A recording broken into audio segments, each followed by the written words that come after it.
Friends, it's a tough call to follow so many successful entrepreneurs who are heading business empires. This is a world I admire greatly, but know very little about. मुझे तो मेरी तनख्वाह manage करनी भी नहीं आती. मेरा driver मेरा अकाउंट सारा हैंडल करता है. But I honestly am in awe of people who can handle money, generate wealth, and therefore it's a humbling task. And before I start, I would like to apologize in advance for striking a slightly discordant note. But I come from the world of problem solving, or looking at problems that we are facing, that India is facing today. And so even when I talk about leadership, effective leadership of women, my mind immediately goes to some of the challenges we face. But as I said before, I'm going to strike a slightly discordant note. Firstly, I think if we wish to strengthen women, the first thing to avoid is what I call the Zanana Dabba approach, the ladies compartment. Her train में एक जनाना डब्बा लगा दो, उसमें सब औरतों और बच्चों को ठूस दो. This is tokenism at its worst. Even when I was sent this invitation, my first request was, before I knew which session, I said, please मुझे जनाना डब्बा में मत डाल देना. Women का session अलग से होगा. Despite all my pleas and requests, I am in the Zanana Dabba, but I'm so proud to be in the company of such powerful, successful women. But I think they too don't deserve to be in this Zanana Dabba. If you look at the speakers for the entire 2-day sessions that you had, I think 2 या 2.5 women हैं उसमें, 3 बाकी sessions में. Now, what is the message you give when you have, whether it's political parties or other conferences or a business conference? The message is, we'll handle all the rest of the affairs. It's also true for political activism. Even political parties do the same. So we'll manage defense, we'll manage the economy, we'll manage farm policy. For you women, dowry, abortion, marriage law, divorce law, kids, full stop. और बहुत बड़ी बात है तो आपको reservation दे देंगे, वो जो कोटा, वो भी जनाना डब्बा ही है. Rotational hoga, women will fight only other women. These are the ways to disempower women. And I think it's time we understood that every train is not worth sitting in. I don't want to be in any Zanana Dabba of every train for the simple reason I'd like to know, where is this train headed? Who's the engine driver? Is he drunk? Is he a drug addict? Is he going to actually take me to my destination, और मेरे को खड्ड में गिरा देगा कहीं जाके? So ये देखना जरूरी है, engine driver कौन है, ट्रेन कैसी है, destination कैसी है. ये नहीं है हर ट्रेन का एक जनाने डब्बे में बैठ जाओ, वो खड्ड में भी जा रही है तब भी बैठ जाओ. That kind of politics, I think, is not acceptable, which is why I'm one of the very trenchant critics of the women's reservation bill. Not because I don't wish to see more women in public life, in policy making, in the parliament, but I don't want the quota route, and certainly not the Zanana Dabba route. Affirmative action, yes, but not quotas and all the rest that we've gotten habituated to. Now, another thing from the world that I'm coming in, I think, as someone who started her, apart from teaching, and I'm a professor at a research center, but my labor of love has been activism on a range of issues to do with strengthening democracy in India, to do with strengthening the culture of human rights, women's rights in India. And since I started very early, I'm witness to a lot of changes, and I'm going to share with you some of the things that concern me deeply or sadden me deeply. In the last 20-25 years or so, we have seen the emergence of a new kind of public figure and political leader outside the political party framework. And almost all of the leading activist voices, political voices outside political party framework today are incidentally and not coincidentally connected with or emerging out of a hothouse growth called NGOs. Almost all of who are propped up, funded, supported, backed by international donor agencies. And the reason I call them hothouse growths and the feminist or women's activism or environmental activism that's coming out of them as artificially imposed leadership is that the very same people who couldn't collect 100 rupees from their own neighbors for their activism, उनके भाई भतीजे चाचा चाची उनको 100 रुपए नहीं देने वाले, उनके पड़ोसी उनको 20 रुपए का डोनेशन नहीं देंगे उनके एनजीओ के लिए, but suddenly they are flush with funds, they get hundreds of crores and they set up these vast bureaucracies called NGOs. They used to be called VOs, then they became NGOs. Ab wo CSO ban gaya. I'll talk about that in a minute. Now, all of these NGO-produced leaders, supported by US, European foundations, are truly rootless wonders. Because if this money were to be withdrawn, ढूंढे नहीं मिलेगा.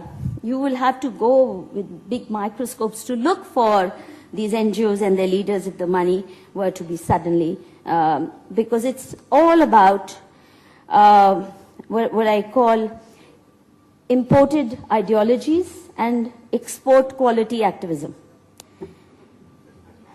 सती देवराला में होती है एक बेचारी रूप कमर की, तो देवराला में कोई नहीं जाता है, सीधे कोलंबिया यूनिवर्सिटी, स्टैनफोर्ड यूनिवर्सिटी में कॉन्फ्रेंसेस करने लग जाते हैं देवराला की सती पे. भाई वहां जाइए, पता तो कीजिए हुआ क्या था. सती थी, मर्डर थी, सुसाइड थी, वो भी जरूरत नहीं है. थियरी पे थियरी झाड़े जानी है और एक्टिविज्म शुरू कर देना है. Now they used to at one time, you know, when I started my life as an activist, they used to be at that time called VOs, voluntary organizations. And then many of us said, you know, what's so voluntary about you? You take huge salaries. These days, actually, they get better salaries than you guys do in corporate sector. 5-star activism, jet setting. So what's so voluntary about it? Please don't use this word. And sure enough, within no time, they started calling themselves as NGOs. Now, firstly, to label yourself as a non, you know, is something negative, huh? But in any case, all of them are dependent on some government or the other. If not the Indian government, then the US government and the Canada and the Swedish government and its created donor agencies. So there's nothing non-government about you either. And so before we could register this point, they started calling themselves CSOs, civil society organizations. But there's nothing, they're neither civil nor social, because they're forever at war with our society. Har cheez mein we are backward. So if there is an honor killing in some part of India, they start breastbeating that these are, you know, medieval, barbaric people, ban them, ban cops, ban this, ban that.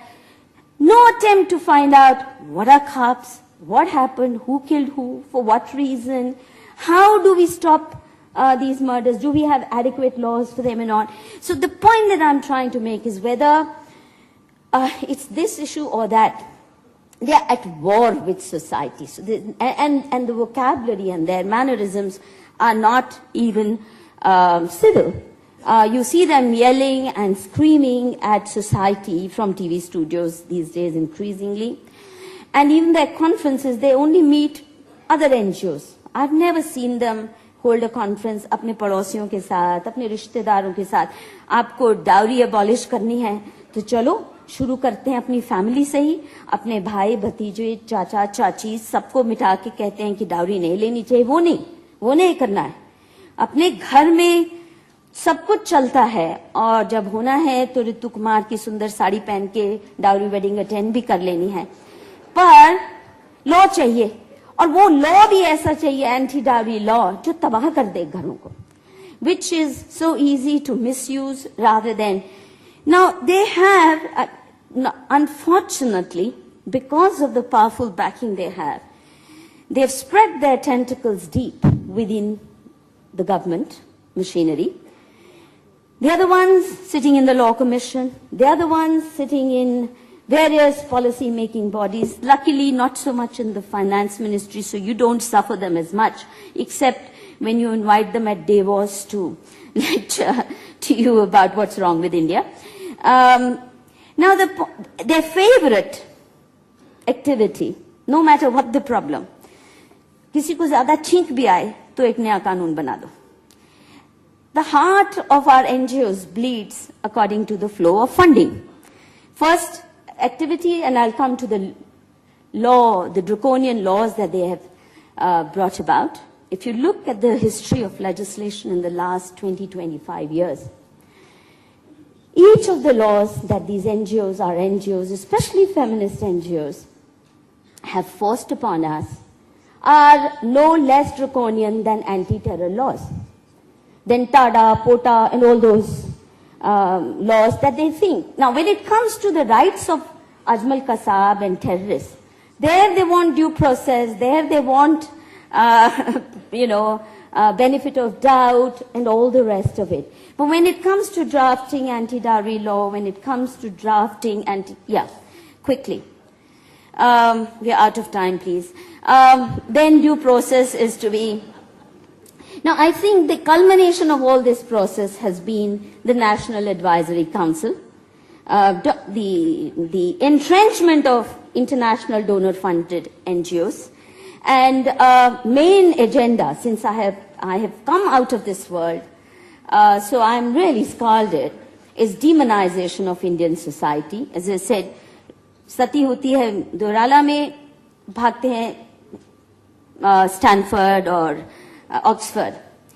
Similarly दंगा होता है गुजरात में, और check setting कितनी की. It's worth looking at the passports of our NGO activists, especially feminist activists, how many business class tickets and how many 5-star conferences they have made out of these danga pirit and in the name of, and of course now we also getting to know that the money collected in the name of riot victims went into buying wine and jewelry, went into beauty parlor treatment, went into foreign trips, etc. Now, I really think this kind of activism that has come to dominate, the politics of looking for real and imaginary fault lines, looking for conflicts, real and imaginary, never bridge the gap, but if there is this little gap, widen it so much that, be it gap in the domestic life, थोड़ा सा झगड़ा है तो divorce जल्दी से कराओ और sir फुड़वाओ. इसी किस्म से हिंदू मुसलमान का थोड़ा एक राइट हुआ तो उसको इतना बढ़ा दो that today there is so much angst between two communities. We are much worse off, much more emotionally divided today than we were in some ways in 2002. Now, I really think no self-respecting society allows this to happen. No self-respecting society allows such proxies to come and dominate politics. And I think the elite in Indian society, and some of you, have failed drastically for not demanding accountability. I mean, there's all this talk about CSR, but I think responsible activism is what we need. We need honest auditing of the funds that come to them, what kind of agendas they come for, and it's time that we strengthened indigenous activism. We supported actual civil society organizations rather than CSOs who are constantly at war with our society. Thank you.